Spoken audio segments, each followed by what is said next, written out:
Bonjour à toutes et à tous et bienvenue dans l'invité du mois, un rendez-vous qui donne la parole à une personnalité de la Loire ou de la région. Une interview avec notre partenaire Yves Saint-Etienne. Xavier Alix, bonjour. Bonjour Nicolas. Ce mois-ci, on reçoit le président de l'UIMM Loire, l'Union des industries et métiers de la métallurgie. Bonjour Philippe Rascle. Bonjour. Alors l'UIMM, c'est la moitié des emplois industriels de la Loire, 24 500 emplois. Et selon l'observatoire de l'UIMM, en juin, dans la Loire, il y a 70% des entreprises de métallurgie qui souhaitaient recruter en 2022 et 2080 postes étaient à pourvoir. Est-ce que vous savez si aujourd'hui la tendance c'est toujours la même ou pas ? Oui, effectivement, c'est un peu le paradoxe de la situation actuelle. On a un certain nombre de difficultés. On a eu le Covid, on a l'augmentation des matières premières, on a eu la crise de l'énergie, des difficultés à recruter. Et paradoxalement, l'industrie aujourd'hui est assez vivace. Un certain nombre de projets naissent dans nos entreprises, ce qui fait qu'aujourd'hui, on a une dynamique qui est un peu compliqué puisqu'on a des difficultés dont j'ai fait état et en même temps beaucoup de projets. On a des technologies qui évoluent, des ruptures industrielles importantes et des sociétés aujourd'hui qui créent des emplois. On peut citer dans nos adhérents le groupe HEF, le groupe Linamar, Mac 1, etc. Dans plein de secteurs industriels aujourd'hui, il y a une très très forte dynamique de croissance. Vous avez déclaré qu'un soudeur pouvait gagner 3 000 euros en moyenne par mois, brut. Il y a plus d'emplois qualifiés aujourd'hui au sein de vos industries que de gens à la chaîne. Est-ce que vous pouvez nous expliquer un peu plus ça ? Vous sortiez des chiffres, je crois, au niveau national aussi. Oui, effectivement, on a des chiffres au niveau national. Donc les entreprises de la métallurgie payent environ 10 à 15% plus cher leurs salariés comparé au reste de l'industrie. Donc ça veut dire qu'on a des métiers qui sont bien payés et qui sont aussi attractifs parce qu'aujourd'hui, la métallurgie, c'est plus le siècle dernier. Aujourd'hui, on est dans de la technologie, on est dans de la robotique, on a du numérique un peu partout. Les gens travaillent avec des téléphones portables, des tablettes. Donc on a beaucoup de numérique et aujourd'hui, il faut rentrer dans cette ère-là, l'industrie est rentrée dans cette ère-là et on a besoin effectivement de jeunes qui connaissent ces technologies-là, alors qui sont, c'est pas des jeux vidéo, mais bon, c'est du matériel numérique dont ils sont utilisateurs et aujourd'hui qu'on utilise nous dans nos entreprises, des écrans tactiles, etc., des robots. Donc voilà, aujourd'hui l'industrie la métallurgie aujourd'hui dans la Loire, c'est ça, hein. C'est des choses très innovantes, très pointues technologiquement et on a des besoins effectivement de recruter. Donc on prend les jeunes en sortie de 3e jusqu'à Bac+5, donc c'est très important. On a des projets qui sont devant nous, hein. On a un certain nombre de grands projets qui ont été initiés par l'État sur des centrales nucléaires notamment. On va construire de nouveaux EPR, on va construire de nouveaux sous-marins, on va construire de nouveaux porte-avions. C'est bourré de technologie. Et on a énormément d'entreprises de la Loire qui travaillent sur ces secteurs-là. On l'a vu, le secteur de l'armement terrestre aujourd'hui, de manière conjoncturelle, est très sollicité. Donc ça veut dire qu'il y aura aussi des besoins. Et c'est des secteurs qui sont très porteurs en termes de technologie, d'innovation et de savoir-faire. Donc on en va avoir des besoins qui vont être considérables dans les années à venir parce que notre industrie locale, stéphanoise, rouennaise et plus largement sur la Loire, est présente dans tous ces secteurs. L'aéronautique repart également. Donc on a véritablement de très très belles cartes à jouer dans notre développement industriel. Vous parlez justement de l'armement et en avril 2022, vous disiez qu'avec la thématique de la relocalisation, il s'agit de retrouver la souveraineté. Et justement, en fin 2022, il y a eu le rachat de Verney-Caron par l'entreprise d'armement Cybergun qui veut produire français. Justement, est-ce que la Loire, elle est au centre de cette réindustrialisation et de cette tendance à aller vers plus de souveraineté nationale ? Oui, c'est clair. Verney-Caron est un bon exemple. Ce qu'il faut savoir, c'est que lorsqu'on travaille sur la souveraineté, alors c'est dans le militaire, mais aussi c'est dans le médical, c'est dans l'agroalimentaire, c'est des secteurs sur lesquels on est évidemment présents aujourd'hui dans la Loire.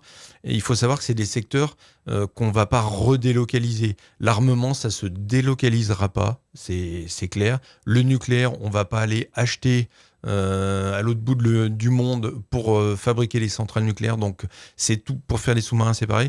Donc, c'est tous des sujets qui vont rester en local. L'agroalimentaire fait des efforts considérables.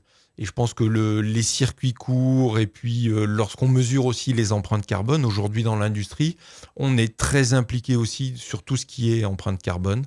Je pense que les jeunes aujourd'hui sont aussi concernés. Lorsque je passe des entretiens dans ma société, les jeunes nous interrogent sur ces sujets aussi, qui sont liés à l'environnement. Et les entreprises de la Loire aujourd'hui sont confrontées à la fois à leur développement, on en a parlé, parce qu'il y a plein de projets qui arrivent, plein de nouvelles technologies, l'hydrogène qui va remplacer le pétrole, etc. Il y a énormément de nouvelles technologies et en même temps, il faut qu'on décarbone tous nos processus industriels. Tout le monde y a intérêt.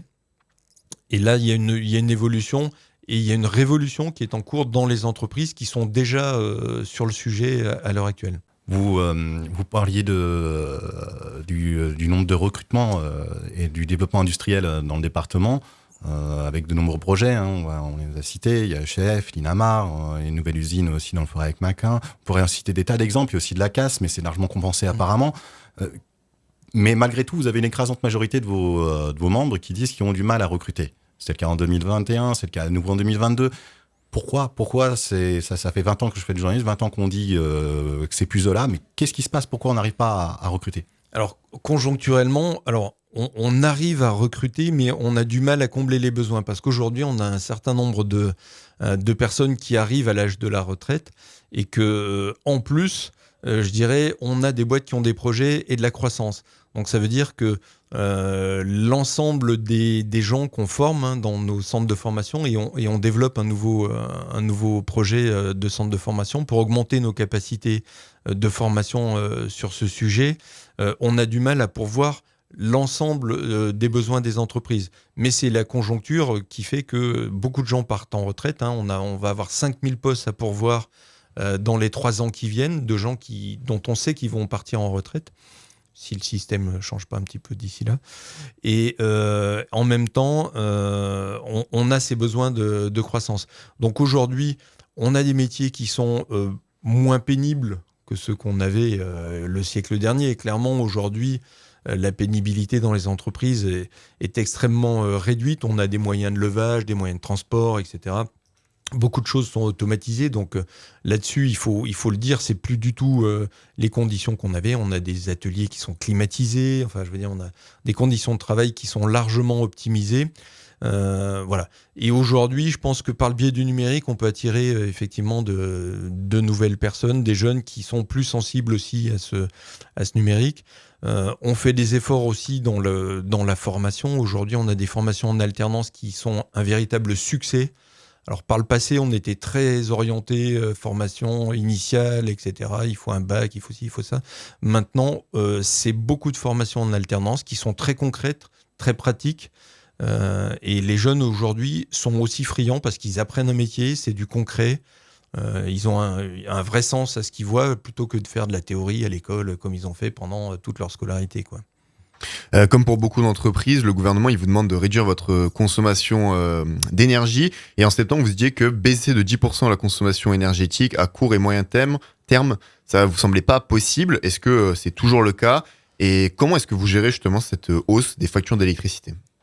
Alors aujourd'hui, il y a plein de possibilités. Dans ma propre entreprise, on a supprimé, je dirais, toute la consommation de gaz et on a mis des pompes à chaleur, avec un rendement de 2 par rapport à la consommation de gaz. Donc ça veut dire que notre consommation énergétique globale va baisser. Les entreprises s'organisent aussi un peu différemment. C'est-à-dire qu'on a les fournisseurs d'énergie nous donnent 4 tarifs. On a un tarif été-hiver et on a un tarif jour-nuit. Un certain nombre d'entreprises s'orientent vers une production plus de production vers la nuit puisque les tarifs sont plus bas et éventuellement plus de production sur les mois d'été où les tarifs sont plus bas. Donc ça, c'est important. Après, vous avez de la technologie qui évolue aussi. Je vois dans mon entreprise, on achète un nouveau compresseur. Le nouveau compresseur, c'est quelque chose qui tourne toute la journée, qui consomme beaucoup d'énergie. Les nouvelles technologies nous permettent de diviser par 2 la consommation de ces compresseurs. Mais c'est factuel. On divise par 2, donc on va baisser notre consommation. Beaucoup d'entreprises, la nôtre aussi, mais beaucoup d'entreprises de la métallurgie ont des projets photovoltaïques. Les projets photovoltaïques, c'est simple. Ça nous permet d'autoconsommer une très grande partie de ce qu'on produit, et notamment en journée. Et on pourrait passer en tarif de nuit pour ce qui est la nuit, et d'autoconsommer en journée avec des panneaux solaires pendant une très grande partie de l'année, puisqu'on est quand même dans des zones qui sont relativement ensoleillées. Donc les entreprises ont plein de projets. On n'a pas bien le choix. Aujourd'hui, la moyenne dans la métallurgie de hausse de consommation, c'est entre x3 et x4. C'est la moyenne nationale. La Loire, on est à peu près dans la même fourchette. Donc il faut qu'on trouve des solutions pour moins consommer. C'est pas facile dans les industries qui sont des industries de process, où là, vous avez des process qui sont longs à mettre en œuvre et à modifier. Mais on est contraint, on est obligé de le faire pour des questions économiques.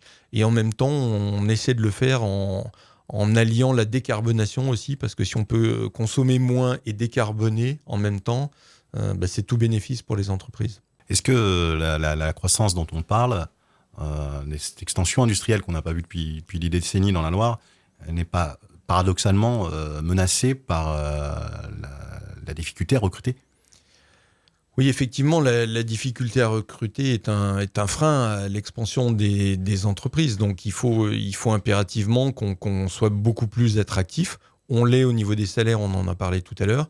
On l'est aussi au niveau des conditions de travail qui sont plus faciles, plus performantes.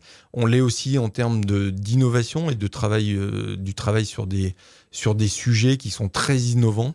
Et je pense qu'on est à un stade, je dirais, dans le développement des entreprises où l'innovation est en train de prendre le pas, y compris dans la sous-traitance industrielle. On a beaucoup de sous-traitance industrielle. Ce ne sont pas des produits propres, mais on a énormément d'innovation technologique sur les process de fabrication. Et là, la Loire est à la pointe dans ce domaine. C'est pour ça qu'elle intéresse d'ailleurs les secteurs de pointe dont j'ai parlé tout à l'heure. On n'a pas peu parler de la santé, mais on est également très présent dans la Loire sur les domaines de la santé. Vous avez l'école des mines qui forme des ingénieurs qui sont à la pointe aussi dans ce domaine-là. Et on développe des process, des machines, des systèmes qui vont être dans tous les hôpitaux du monde dans les années qui viennent. C'est vrai sur la santé, mais c'est vrai aussi sur plein d'autres sujets technologiques. On ne le sait pas trop, mais je le dis aussi, dans la Loire, on travaille beaucoup avec l'aéronautique. Et on le sait peu parce qu'on s'imagine que l'aéro, tout est fait à Toulouse ou dans le sud-ouest. C'est pas le cas. Dans la Loire, on a énormément d'entreprises qui sont là-dessus, qui ont été un peu affectées évidemment pendant la période de Covid.